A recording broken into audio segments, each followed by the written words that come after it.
Bailable offence आणि non bailable offence. आता bailable offence म्हणजे जामीनपात्र गुन्हा। आता जामीनपात्र गुन्हा म्हणजे लेस सिरियस ऑफेन्स म्हणजेच कमी गंभीर स्वरूपाचे गुन्हे। याच्यामध्ये 3 वर्षापेक्षा जे गुन्हे 3 वर्षापेक्षा ज्या गुन्ह्यामध्ये कमी शिक्षा असते याला बेलेबल ऑफेन्स असं म्हटलं जातं।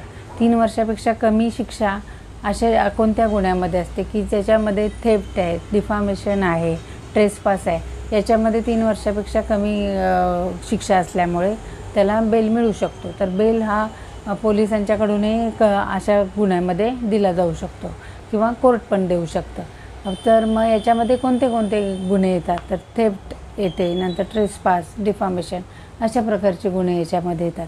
तर नॉन बेलेबल म्हणजेच अजामीनपात्र जे गुन्हे आहेत तर त्याच्यामध्ये गंभीर स्वरूपाचे गुन्हे येतात। आता याच्यात गंभीर स्वरूपाचे म्हणजे काय तर 3 वर्षापेक्षा ज्या गुन्ह्यामध्ये जास्त शिक्षा असते, तुरुंगवास असतो, अशा गुन्ह्यांना गंभीर स्वरूपाचे गुन्हे असे म्हणतात।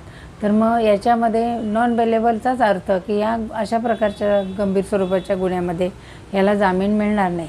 म्हणजेच जरी त्या आरोपीने त्याला डिमांड केली बेल द्यावा तर मग याच्यामध्ये कोर्टाची जी डिस्क्रिशनरी पॉवर असते ते कोर्ट वापरतं की नॉन बेलेबल ऑफेन्समध्ये सुद्धा जर त्यांनी डिमांड करतोय मला बेल द्या तर मग कोर्ट कोणत्या गोष्टीचा विचार करतं की तो जो ॲक्यूज आहे त्याची इन्फ्लुएन्स काय आहे किंवा तो किती सिरियस नेचरचा तो गुन्हा आहे आणि जो आरोपी आहे तर तो टेम्परिंग ऑफ एव्हिडन्स त्या म्हणजेच काय तो एव्हिडन्स तो मिटवेल का बाहेर समजा बेलवर सुटला तर, आणि त्यांनी जर त्याचा एव्हिडन्स मिटवला तर त्याच्यावरचा गुन्हा सिद्ध कसा होईल। मग अशा सगळ्या गोष्टीचा विचार करून मग कोर्ट त्याला बेल द्यायचा की नाही हे ठरवतं।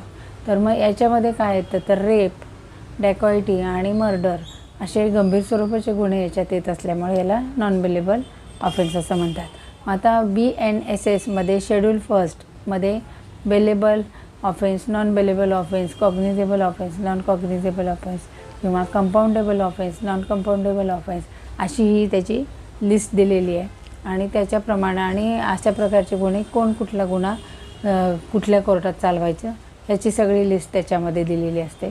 तर याच्याप्रमाणे बेलेबल आणि नॉन बेलेबलचं असं आपण विचार करू शकतो।